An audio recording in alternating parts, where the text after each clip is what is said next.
Turutututu, turutututu. Apa sih ini berisik banget dari tadi notifnya? Lanjut lagi. Bentar. Turutututu, turut. Ya ampun, gak mau berhenti. Itulah, jawab aja ini. Biasalah, orang famous banyak yang nyariin. Ya lo, apa? Kan tadi udah saya bilangin, saya ini sibuk gitu, nggak ngapa-ngapain. Ada apa ini kamu tiba-tiba ganggu saya orang keren kayak gini? Pak, gawat pak, emergency. Emergency apa tuh? Nih, ada banyak berita, semuanya berkaitan tentang bapak. Yang bener, lebay kamu. Masa sih gak usah ngadi-ngadi kamu? Malah dari tadi HP deket saya, notif cuma segitu-gitu doang. Ini notif malah dari kamu. Serius loh pak, 2 rius deh. Serius? Emang berapa banyak? Apa aja? Kok sebutin? Nih, saya bacain ya pak. Ada tentang bapak, ada kata kita nih, sama ada CUAN. Ini cuan ya pak, cuan duit gitu. Loh, apa sih Anda ini? Anda ini bekerja di bawah saya gitu. Gimana sih? Kamu apa namanya? Hidup di mana sih? Di bawah batu gitu. Masa gak update cuan itu? Singkatan dari cuman untuk aspirasi negara Nusantara gitu. Itu kayak apa sih namanya? Aduh, agak lupa, itu kayak partai politik yang ideologinya kuat banget, itu populer saat ini. Aduh, kamu ini gimana, mau dipecat? Jangan pak, maaf. Aduh, saya hilaf, maaf ya pak. Duh, gak sekalian tuh kamu borong tuh berita yang tadi, masalah yang tadi itu, dan ceritakan ke saya. Kayak apa perasaan kamu aja gitu yang banyak gitu. Oh iya pak, iya. Ya udah, apa kamu inget kan kita ini, apa tadi kamu kan tadi lupa, saya tegesin lagi ya, kamu bekerja sama saya tanya sekali lagi, kita ini siapa, what are we, apa nama media kami? Sekarang banget nih pak. Iya, Iya, sebutin. Kan gimana ya? iya Allah, tadi kan udah saya sebutin kata kita, kamu lupa lagi gitu. Itu apa sih nama media yang udah saya rumusin itu, udah bagus, kece, famous. Kan kamu juga kerja di situ. Aduh, lupa ya. Iya pak. Terus ini beritanya kita apain ya pak? Kita diemin aja gitu. Aduh, kamu ini udah bekerja berapa lama sih? Ya, sesuai prosedur aja. Kalau udah ada berita kayak gitu, ya kamu, tugas kamu sekarang kumpulin semua tim redaksi. Sekarang juga kita meeting rapat darurat. Aduh. Kisah yang akan Anda saksikan ini adalah sebuah kisah yang dilebih-lebihkan. Namun, jika ada kesamaan dengan di dunia nyata, ya silakan renungkan. Syarat dan ketentuan bekerja sebagai tim redaksi Kata Kita Media. 1. Jangan terlalu kritis ke pemerintah. 2. Jangan sentuh relasi politik POME. Ketiga, jangan ganggu narasi POME. Yang saya lihat sih netizen banyak bilang berita Kata Kita ini menyesatkan Pak, karena clickbait. Dan kita juga menggunakan narasumber yang semua opininya sejalan. Aduh, ya salah mereka dong. Itu apa, asal ngeklik berita.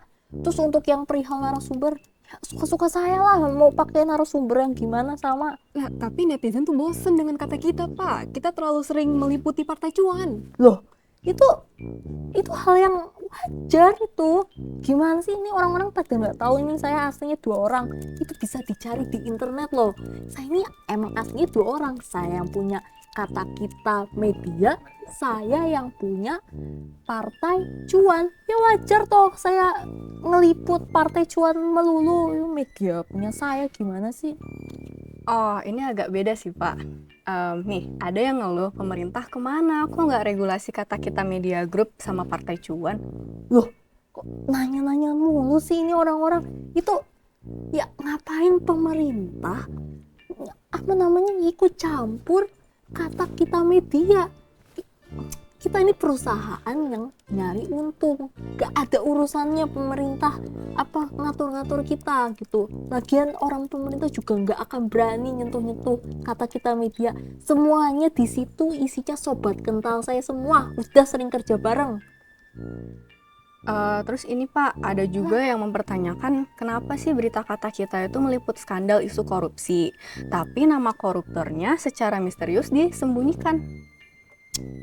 Kamu ini itu namanya berita titipan. Ya kata kita kan apa namanya perusahaan gitu, nyari untung. Saya pengusaha, saya masih manusia, saya butuh makan. Itu wajar dong ada berita titipan. Tapi terakhir itu ada masyarakat yang mempermasalahkan Anda pilih kasih, Pak, karena lebih memberi dukungan kepada paslon tertentu. Itu udah dibikin berita baru lagi yang lebih viral. Apa kalau kalian yang kerja, kalian yang mikir, udah itu kasih berita yang bisa nenggelamin itu lagi. Pak, tapi kan seharusnya jurnalisme tuh mengungkapkan kebenaran ya. Kenapa kita malah nutup-nutupin kasusnya? Aduh, ya tuh sampai udah sejauh ini kamu masih nggak ngerti juga. Ya suka-suka saya lah yang punya media Kata Kita, gimana sih?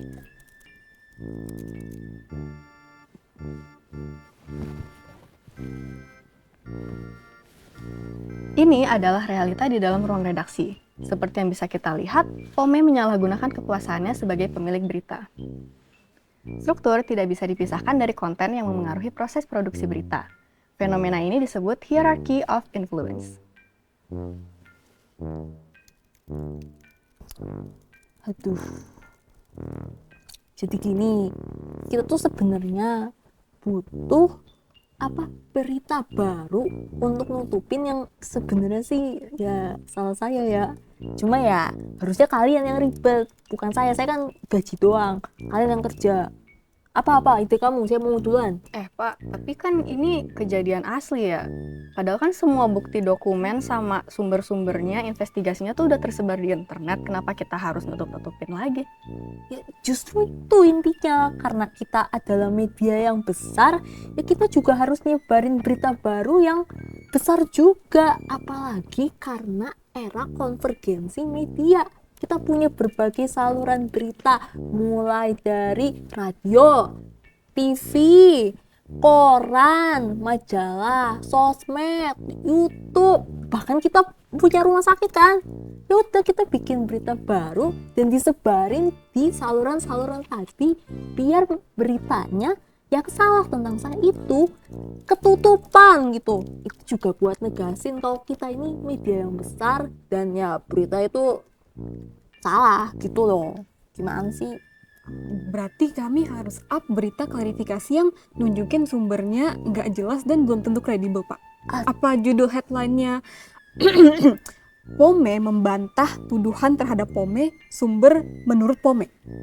Aduh, gak kayak gitu cara kerjanya.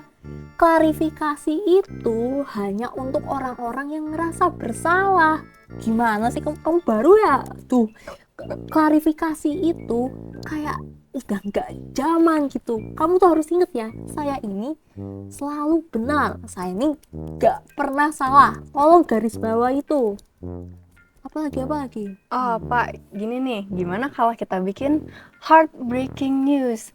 Artis Kata Kita viral karena sakit hati baru putus sama pasangannya. Nah, ini kamu tuh belajar sama temenmu yang di samping. Emang kalian gak diskusi? Nah itu bagus, itu bisa viral, itu bisa orang-orang bisa jadi lupa gara-gara berita itu. Ya udah tuh. Bagaimana Pak kalau kita juga menarik hati masyarakat dengan simpati? Jadi kita juga memviralkan hashtag kasihan Pome. Aduh, gak kayak gitu. Kamu gak belajar dari teman sebelahmu ya? Itu bukan trademark saya itu trademark orang lain. Lagian saya nggak mau lah nyari-nyari simpati, minta tolong kayak gitu di depan banyak orang. Harga diri saya mau ditaruh di mana gitu. Apalagi tuh joget-joget. Itu bukan, itu tetangga itu. Pak, saya punya ide nih. Gimana kalau kita melakukan kilas balik kesuksesan kata kita? Jadi apa aja sih yang udah berhasil kita raih selama ini, kemudian kita kasih tahu itu ke publik. Nah, Pecah tuh. ini pecah. Nih, kamu belajar sama temanmu yang satu ini. Ini adalah yang dinamakan jurnalistik yang konsisten. Gimana sih jurnalis itu konsisten membela media tempat dia bekerja dan juga pemilik medianya. Sekarang saya paham gitu. Kenapa kamu bisa kerja di sini? Aduh. Udahlah. Paham kan sampai sini? Paham, Pak. Udahlah, saya mau lanjut. Scrolling. Biasa orang famous kan kerjanya banyak gitu ya. Ya kalian nggak perlu tahu lah ya saya ngerjainnya. Udah lanjut kerja. Cari berita tadi itu buat Iya, Pak. ya. Ini adalah salah satu konsekuensi dari kepemilikan media yang menyimpang dari nilai profesional jurnalisme. Hal ini menjadi ancaman bagi para jurnalis yang seharusnya independen dalam memproduksi berita yang mengedukasi, menginformasi, dan menghibur masyarakat.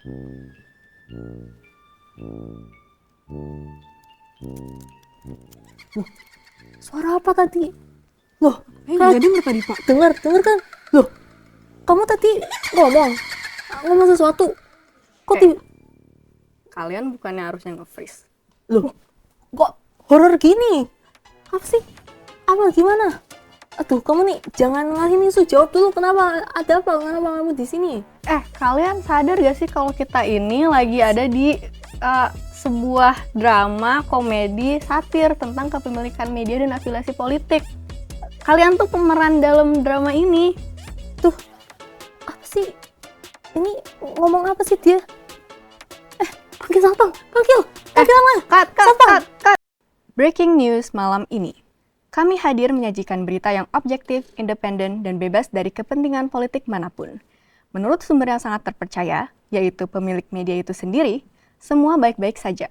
Disponsori oleh Kata Kita Media Group. 1 week later.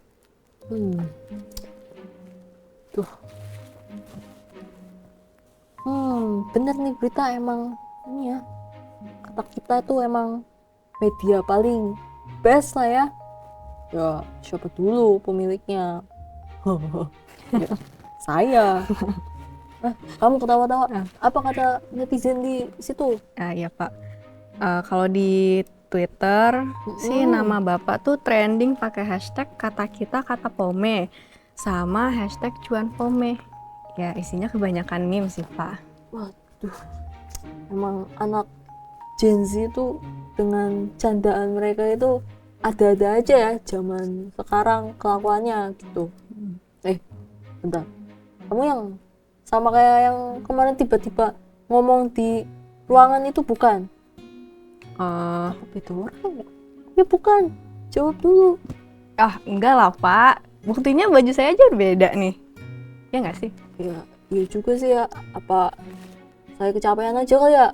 Jadi orang gede kan susah gitu. Apalagi pemilik media, agendanya banyak. Udahlah ya, saya tinggal nggak apa-apa kan? Ya nggak apa-apa Pak. Saya mau rapat sama orang partai. Iya. Udah. Di dunia yang ideal, media bertugas mengawasi kekuasaan.